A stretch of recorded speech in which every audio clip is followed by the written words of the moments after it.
Okay, so we've all seen them, right? Those articles that just scroll forever, promising genius life hacks you'll wish you knew sooner. You know, they're packed with these quick tips and supposedly clever tricks. But have you ever really stopped to think about what's hiding inside those lists? I got curious, so I decided to dive deep into one of them, and I want to show you what I found.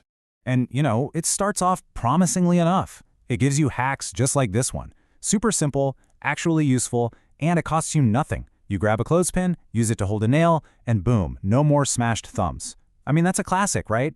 A genuinely good DIY tip. It's exactly what you expect to find in an article like this. But then I kept scrolling.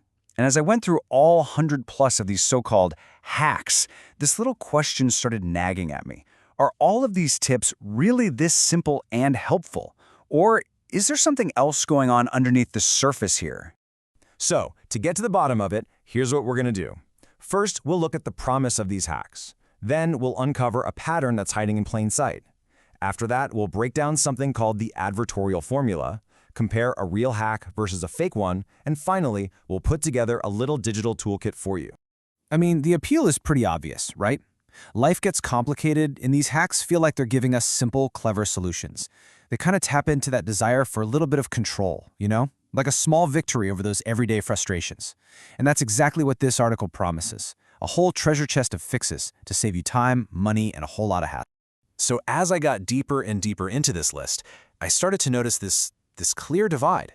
Some of the hacks felt totally familiar and legit, but others, they felt different, way different. And that's when a pretty clear pattern started to pop out, separating the real tips from whatever else was going on. So on one side, you've got stuff like this, using a coin to fix a wobbly piece of furniture. It's a total classic DIY fix, right? It costs maybe a few cents, and you probably have a coin and some glue lying around anyway. This is our baseline. This is what a life hack is supposed to be. And then you get this. And I'm not kidding, this was literally hack number 1. You feel that shift? All of a sudden, we've jumped from a simple coin fixing a table to this super high-pressure warning about big pharma. That doesn't really sound like a helpful tip, does it? It sounds a whole lot like a sales pitch. And that's the key word right there, because this whole tactic actually has a name. It's called an advertorial. Basically, it's an advertisement that's dressed up to look and feel just like a regular article. It's designed to blend in with the real stuff, get you to lower your guard, and then try to sell you something. Okay, and this is where it gets really wild. We went through and categorized all 105 hacks in the article, and, well, just look at this breakdown. Only about 29% of them are actual, DIY tips. A whopping 71% are just ads in disguise. This thing isn't a list of life hacks. It's a shopping mall. So you might be wondering, how do they pull this off so effectively? Well, it's not random. These ads aren't just sprinkled in. They follow a very, very specific and repeatable formula. It's a recipe designed to take a problem you have and turn it into a sale. And we're going to break that formula down step by step. You'll see this pattern over and over. First, step 1, they pinpoint a super common problem. We're talking wrinkles, back pain, hair loss, you name it. Then, step 2, they introduce some kind of secret or weird solution. To really hook you, they move to steps 3 and 4. They invent a powerful enemy, like Big Pharma, and create this false sense of urgency, like watch this before it's taken down, and it all funnels down to the final step, a big flashing button telling you to watch now or shop now. And this is what really shows you how much of a copy-paste job this is. You see the exact same phrases again and again. You've got scientists discover, which they use for everything from tinnitus to hair loss. Or how about the industry does not want you to see this? That one pops up for prostate issues and blood sugar problems. It's literally a template. And trust me, once you see it, you can never unsee it.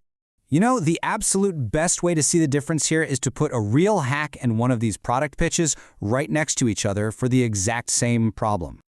All right, let's talk about opening a stubborn jar. We've all been there. The real DIY hack, which was hack number 36, suggests using a piece of tape to get a better grip. It's smart, it's free, it works. Then you have the product hack, number 4, which just tells you to go buy a gadget called the cap clack. See the difference? One gives you a skill, the other just gives you a link to a store. Okay, so now that we've completely deconstructed this thing, what do? How do we deal with all this disguised marketing? Look, the goal isn't to just give up and stop reading stuff online. It's about learning to read smarter. So let's build a quick mental toolkit you can use. Here it is. This is your critical reading checklist. The next time you stumble on one of these genius hacks, just quickly ask yourself these questions. Does it need me to buy one very specific product? Is it talking about a secret that some big, powerful industry is trying to hide? When you click the link, does it go to instructions or just a sales page? And does it promise some kind of miracle cure? If you're answering yes to these, yeah, you're probably looking at an advertorial. And honestly, that's the real takeaway here. The most valuable life hack we can learn has nothing to do with clothespins or wobbly tables. It's about digital literacy. It's about training our brains to spot the difference between genuine, helpful advice and a well-disguised sales pitch. So I'll leave you with this. The next time you come across one of those articles promising genius hacks, what's going to be the first thing you look for? That made-up enemy? That urgent buy now button? Or that link that goes straight to a shopping cart? Because just being aware of the game, well, that's the first and most important step to winning it.